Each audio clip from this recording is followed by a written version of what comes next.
Thank you. Good morning, everybody. And some of you were here yesterday, so thank you for joining. Today, my presentation is very much focused on financial stability, global financial stability. So it's a very different theme or issues that I described yesterday. This theme, particularly the issue that I'd like to talk about is global financial stability, particularly global systemically important financial institutions. It is often called too big to fail, or financial institutions too big to fail. And now our political leaders, like our Prime Minister, Japanese Prime Minister, or all G20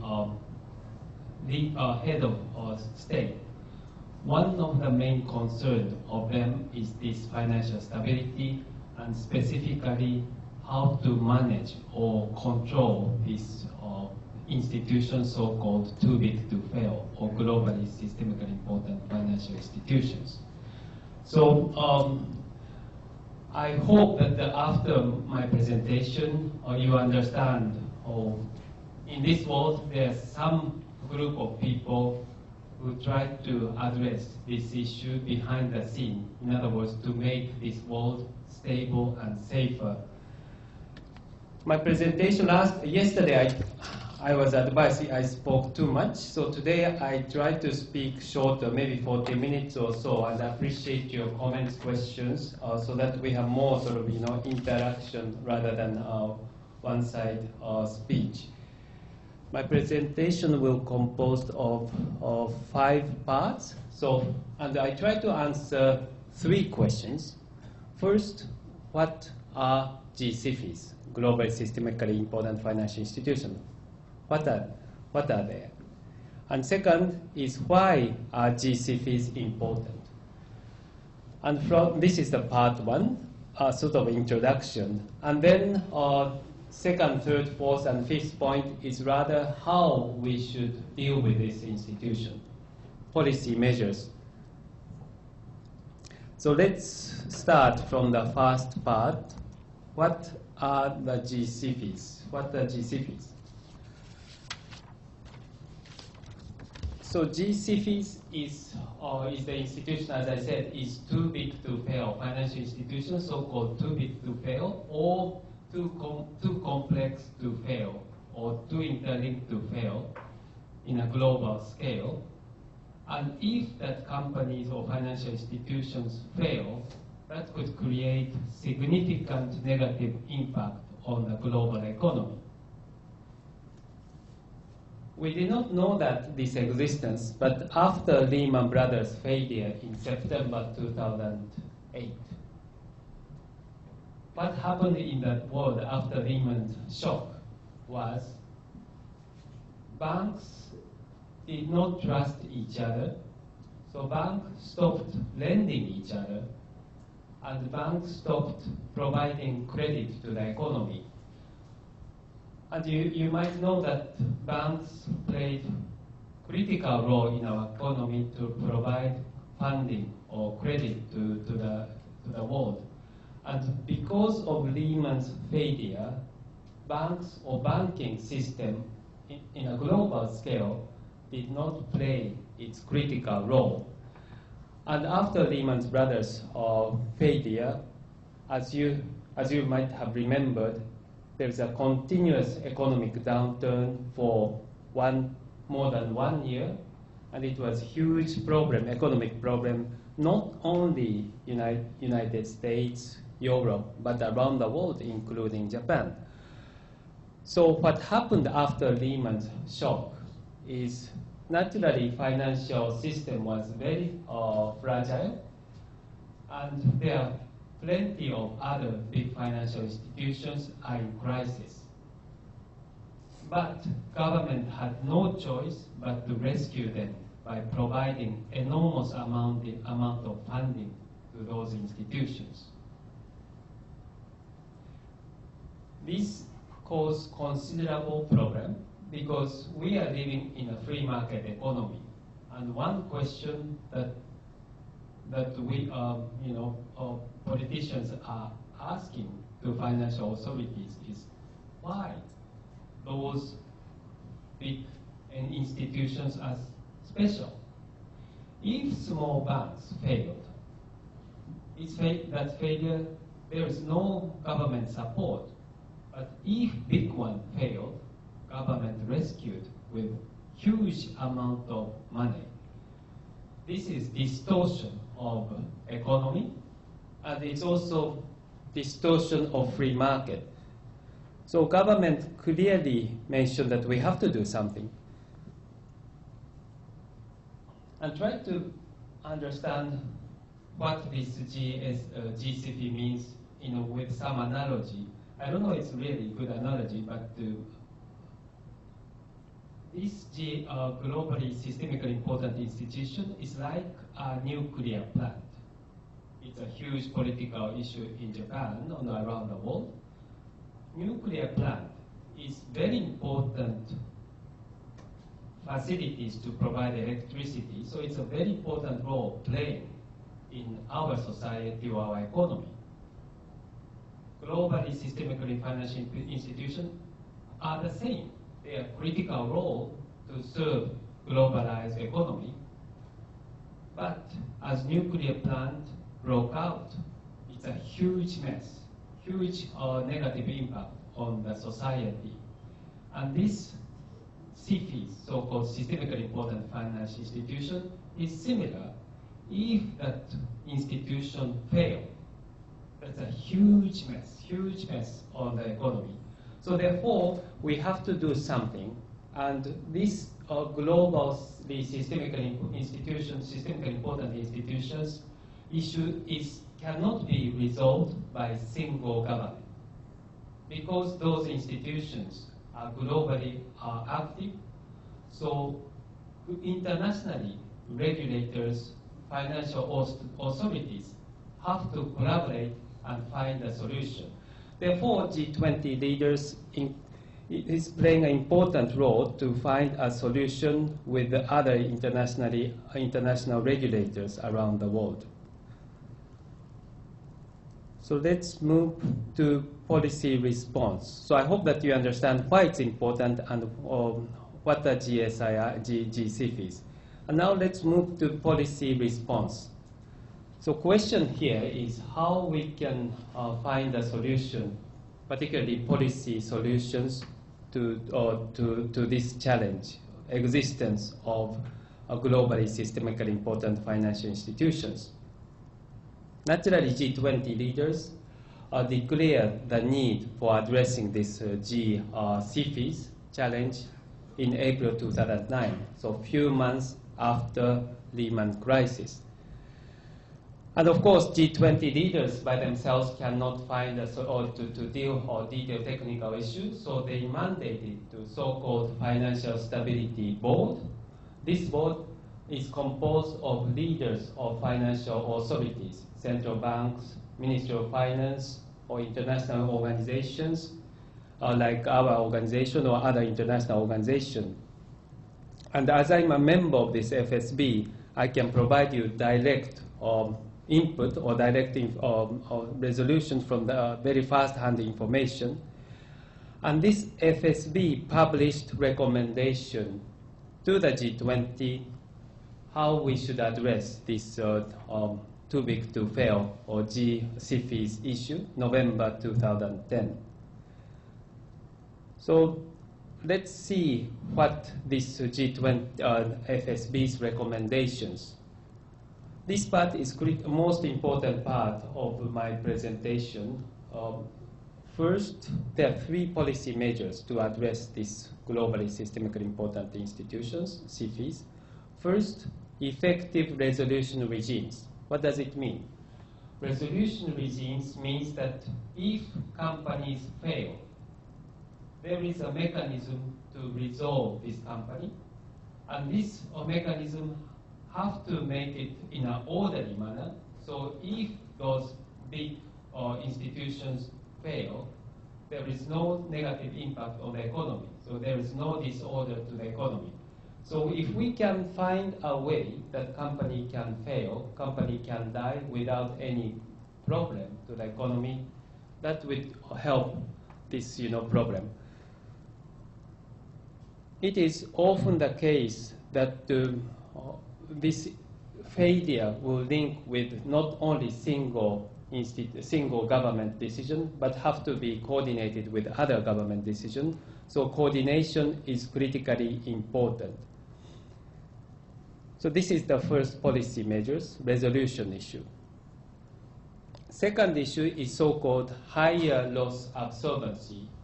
This means that capital means that the buffer, so capital is a so-called own fund of banks or financial institutions.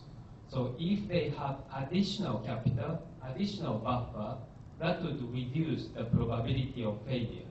So second important policy measures that we advocate is this higher loss absorbency capacity, means additional capital or capital add-on, we call it. And third, we call it more intensive supervisory oversight. Naturally, supervisors, in case of Japan, FSA Japan Financial Services Agency or Kinyucho, is responsible to monitor and supervise those institutions. But in addition to the normal supervisory oversight, for this type of institutions, we need additional, more intensive supervisory oversight is needed. And these very high-level policy framework were declared by FSB, and the FSB and the national authorities, in collaboration with the standard setters like our organization, International Association of Insurance Supervisors, in the area of insurance, and Basel Committee in the banking, develop more concrete policy measures, as well as potential list of companies who should be regarded as systemically important. So now I just move to more specific sectorial approach, first banking, and second insurance, and then other areas. So banking. So first question is how we can select those systemically important financial institutions. Lehman was one example, but how many others exist? This is the mandate that the Basel Committee are requested to find. It's not easy, but anyway, conclusion was already published in November last year, and there are 5 categories to choose or to select those financial institutions. First category is size. In other words, the bigger it is, the more systemically relevant those banks is. So this is a very important category to identify systemically relevant financial institution in case of banks. And second, interconnectedness. So if a bank failed and this is interconnected with other banks or other financial institutions, that would naturally have bigger impact. I often use analogy of a tree or forest. If a tree have a fire because of thunderstorm or whatever and burned out, that is an event or just incident or accident. But this fire of a tree spilled over to other trees and all along the forest. That's a big issue. So this is a sort of spillover from one fire on one tree to spill over to whole forest. We call it interconnectedness because of interconnectedness. And this kind of scale of fire, we call it more sort of crisis. So this interconnectedness is extremely important categories or to identify systemic relevance of a financial institution. In other words, if a financial institution fails and all others are affected, so this is the one criteria that we want to identify. Subsidiarity, substitutability is if there is a substitute. Again, if a bank or failed, but immediately or other banks enter the market or existing banks take over the role of that bank, there is not so much impact on the system. But if a bank failed, and there is no substitute for a long period of time, there is again quite considerable negative impact on the economy. So substitutability is another important category to identify systemic relevance. Complexity is also linked with, to some extent, resolvability. If financial institution failed, but there is no way to resolve that company because company is so complex, and within the bank there's a lot of, for example, intra-bank transaction and so on, or a huge number of subsidiaries or branches, it's very difficult to resolve. So this kind of complexity is also important criteria to assess systemic relevance of financial institution. And naturally, we are discussing global systemic relevance, so this cross-border jurisdiction, in other words, global activities, is one important element that we should consider. And all these 5 categories that I mentioned here is equal weight. So in other words, there is a 100% score, and each category allocated 20%.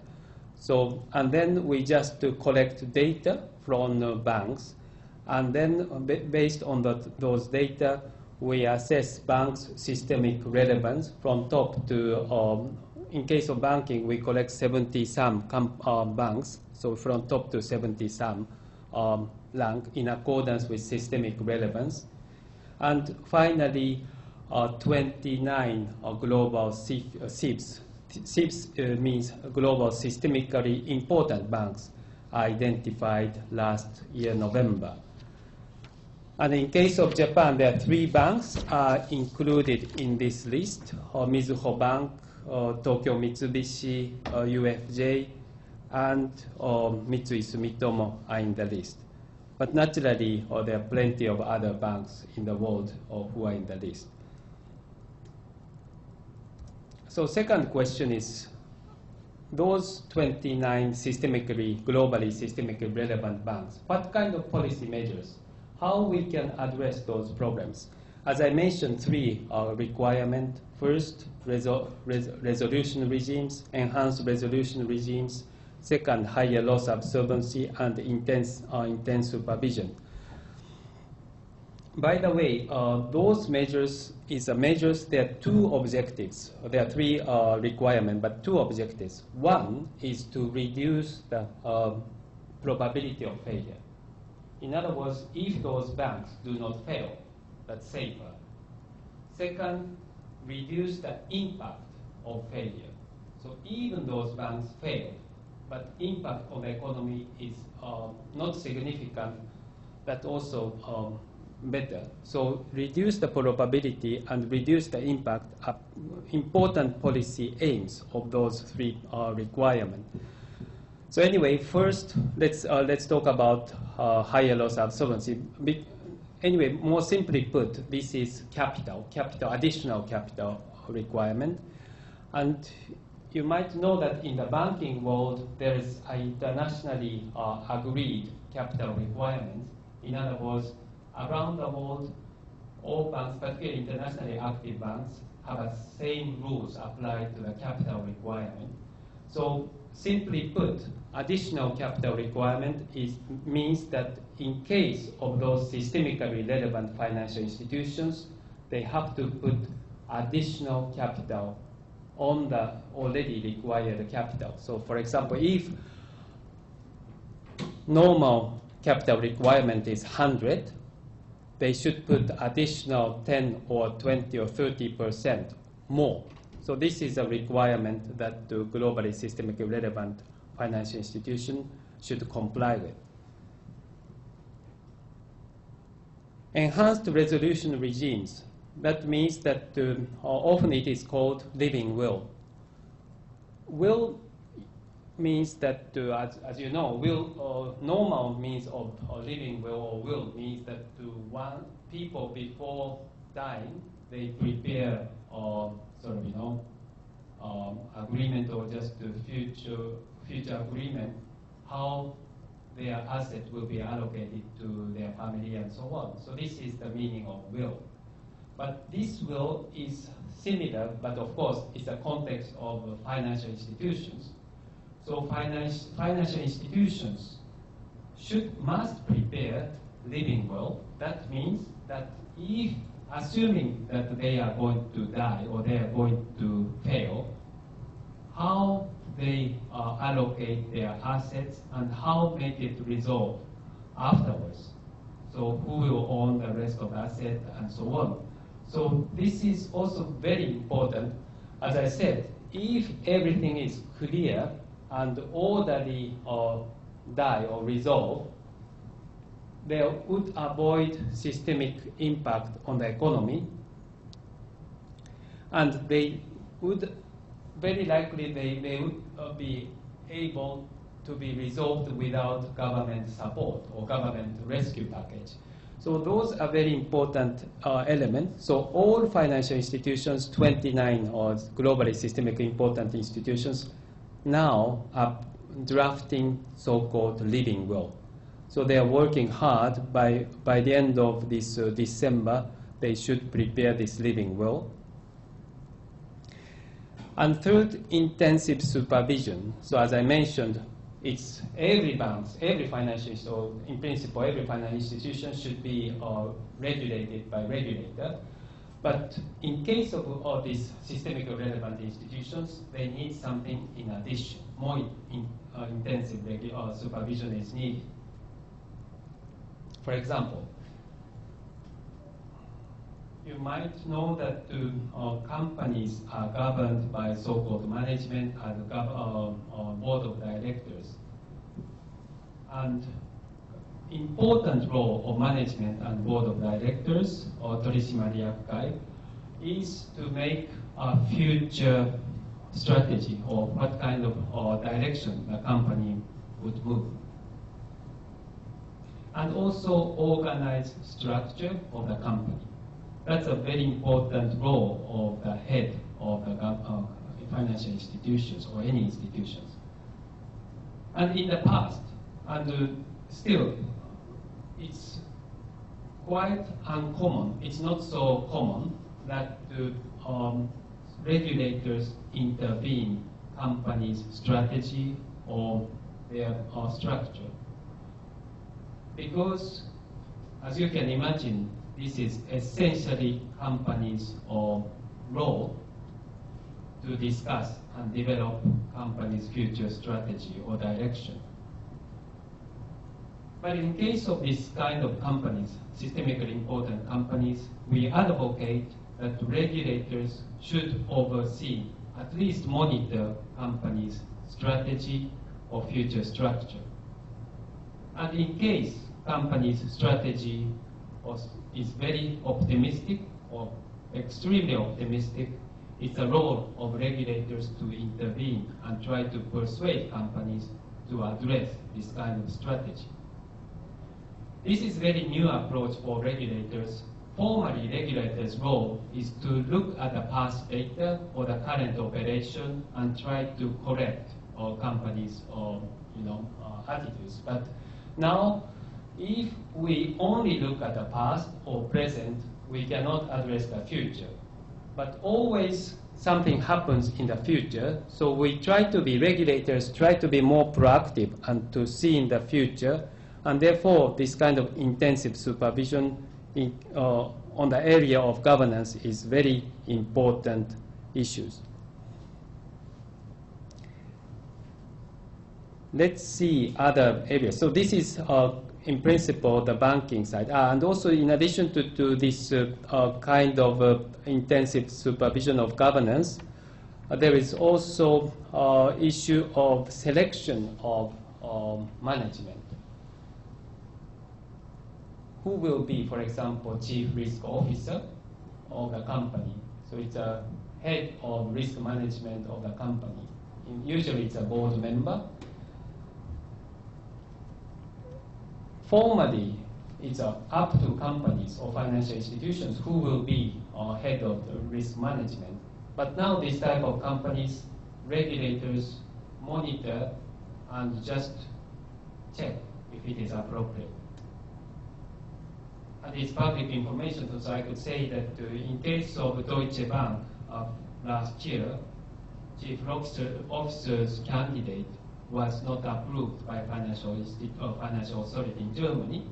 Deutsche Bank is one of the biggest banks in the world, and they have to select other person. So again, this is of course company's choice, but if they selected or candidate, they choose a candidate in a wrong sort of background or person, it's a role of regulators to intervene and to correct that action. So this is so-called intensive supervision, one of the examples of intensive supervision.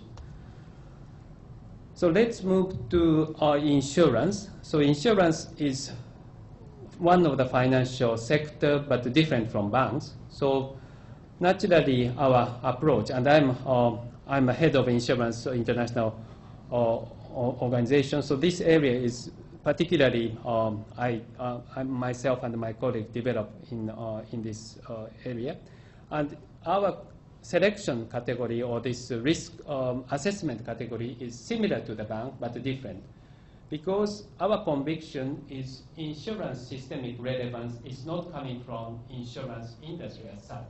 Core insurance business, such as, for example, automobile, fire insurance, or whatever, traditional insurance. But more like you might know that the AIG, American International Group, were were in crisis during 2008, and the U.S. government injected 180 billion, is the biggest rescue package in the history or anywhere in the history. So anyway, in case of AIG's problem was not came from insurance part of AIG, but it came from so-called financial product or department where they sell enormous amount of coverage CDS, derivative product. So our focus of insurance companies' systemic relevance is not core traditional insurance business, but more like we call it non-traditional or non-insurance business, such as credit derivative or other financial product or banking type of product.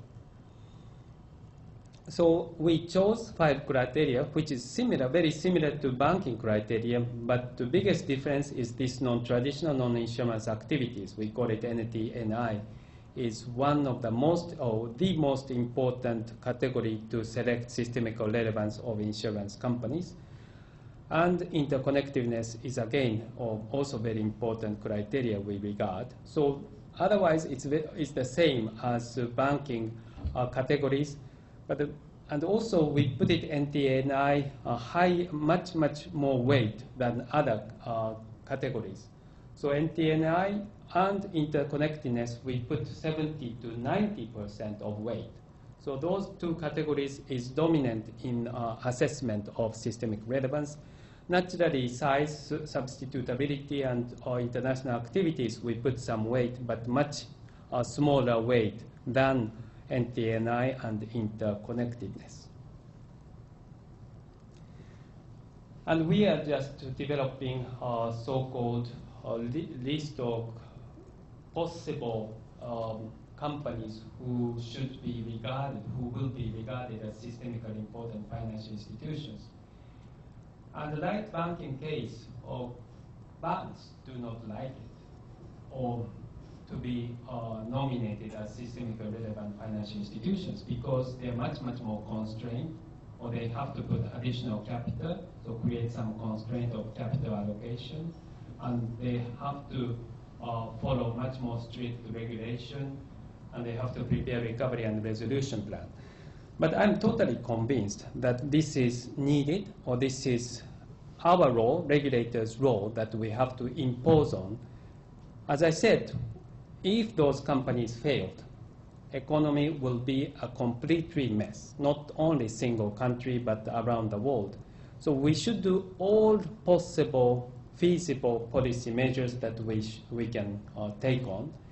And therefore, we are convinced that those policy measures that I mentioned in the banking and insurance are more or less the same: higher capital requirement, resolution, enhanced resolution, and intensive supervision are must. They have to do it without any compromise and without any sort of discussion with the industry.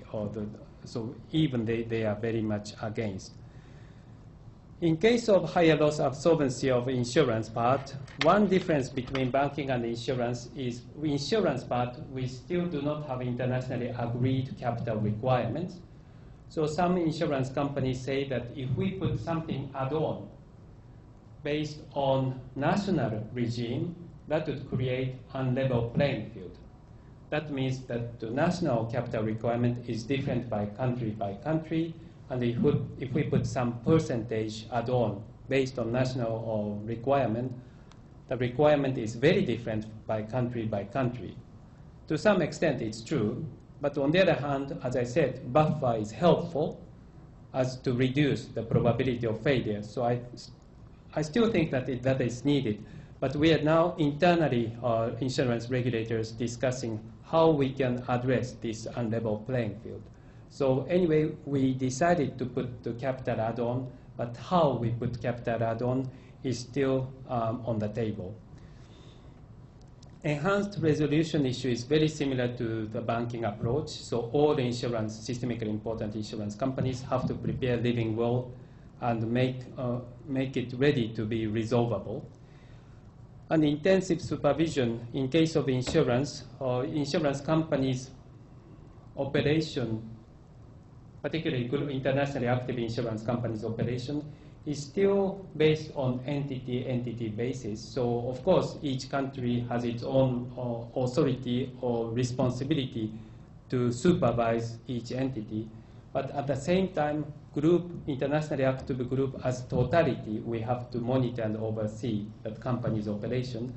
And we very much stress that those group-wide supervision, which is still in a developing stage of the insurance supervision. So we very much stress that group-wide supervision is very important policy measures in the context of intensive supervision. So last part in my presentation is next steps.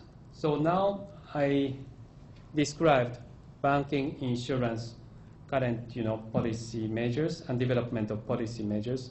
So what we should do in the next step. First, banking already announced which banks are list of G-SIFIs and what policy measures they should receive or they should comply with. But in case of insurance, we still have to discuss and decide policy measures as well as name of the systemic relevant companies. So that's a current status. And in addition, in case of banks, we have completed the work of so-called global SIFIs, but now they have discussed, or they are discussing domestic SIFIs, means that if that bank failed, that has a huge negative impact in a country basis. So let's say, for example, if a market share of a bank is more than 50% a single country, and if that bank failed, naturally that would be a huge impact on that country. So that is one example of domestic systemically financial institutions. So it's, of course, global systemically important institutions is naturally something in addition, but domestically systemically important institutions we have to identify, and also policy measures should be developed. And this discussion is just going on, and in November there is a G20 ministers meeting in 3rd and 4th November. So our report will be announced at that timing. So they more or less is finalized, but clear policy measures would be announced at that time. And the insurance current going on discussion will be concluded sometimes by this global SIFI discussion will be concluded early next year. And from that period, we are going to debate on domestic systemically relevant insurance companies. Other areas. Now I mentioned bank and insurance, but there are some other financial activities. Particularly, we focus so-called shadow banking. So shadow banking means it's like banks, but it's not under the banking regulation. One typical example is money market fund. The product is very similar to deposit. There is guarantee and people can withdraw quite easily, but they are not the same regulatory oversight. So those activities, we call it shadow banks, and we have to regulate in a correct manner.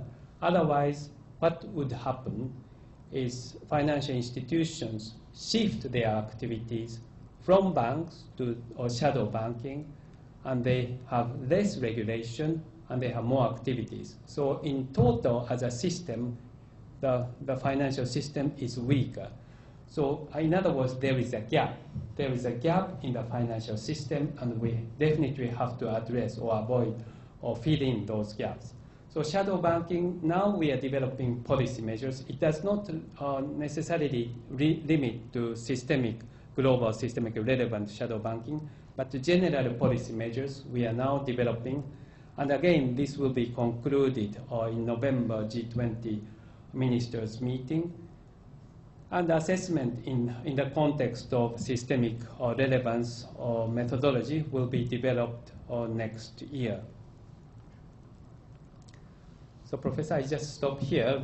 This time I don't spend so much time, and I hope you understand, or hopefully at least you get message of this activity. And again, we are doing our best effort, but as you can see, it takes long time because crisis was 2008, last crisis 2008, and we are still developing our policy measures now 2012, right? And we have not finalized this issue. But because of international coordination, it takes so much time. But at the same time, stake is high. If we make a mistake, it's a huge impact on the economy too. So we try to make a best policy, even though it takes a bit longer time. And particularly this G-SIFIs issue is very important for economy, not only single economy, but global economy. So we work hard and try to establish a right policy and implement correctly. So I stop here, and just appreciate your comments, questions. Okay, first, thank him very much.